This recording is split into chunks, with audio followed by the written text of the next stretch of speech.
I'd like to start with kind of an embarrassing story. It's my second year of college and I'm at this party.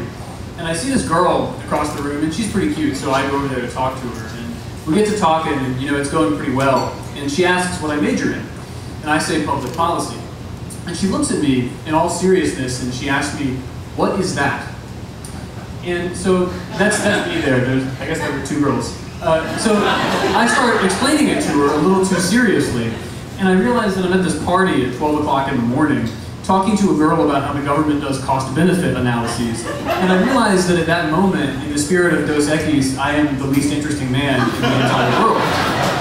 But this is what we worry about, right, with young people, that we're the dumbest generation, that we don't know what public policy is. And if it's true, it's bad for our democracy and for me because girls don't give me their phone number. And so one of the things that we have to grapple with is, how true is that? And we see a lot of statistics that suggest it's true. Like, more young people can name members of the Simpsons family than First Amendment freedoms, or more Supreme Court, or more American Idol judges than Supreme Court justices, or more sex positions than senators, or whatever. And I question the extent to which those kind of trivia things matter when it's true that we all ought to know more about the world around us, young people in particular. And we know that young people can consume serious topics when they're presented in an adult way, as Sesame Street demonstrates. And so the question is, how do we get to that place? And I became very interested in this question of, are young people getting news? Because we hear often that they're not. And so I did a year-long research project on this topic. And there are three things that I think are really important to why more young people aren't getting the news and maybe suggest some answers for us. One of those is the assumptions that we make about young people. And then the other two are about the quality of our news and the way it's delivered. And the first is really interesting. It's about this division that we enforce between youth and adulthood. We're really preoccupied with it. There's a New York Times article that came out recently that covered this topic. It's called "What is it about 20-somethings?" And it was asking the question, why is it taking young people so long to grow up? And there were some good points in it, but it came off as incredibly patronizing to most people who were under 30. And on the internet, you had all these responses and feedbacks that were sort of expressing that feeling.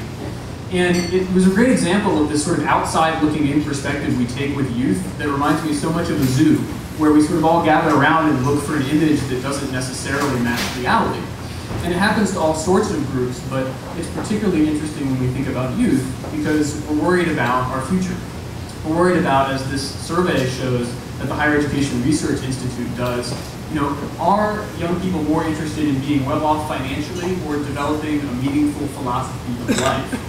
And you can see over the past 20 years that it's changed more towards being well off financially. And it concerns some people, but if you look at the data, it shows the recession is really what's to blame in the early 80s and in this decade.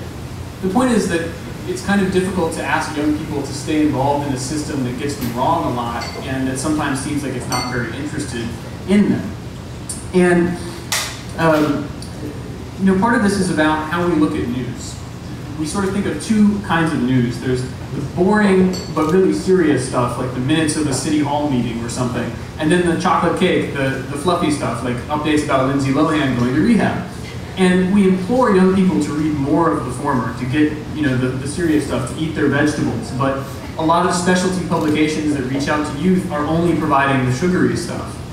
And I think the question is not about that. The question for us as a society, and if you're involved in news media, is how do you make the vegetables interesting?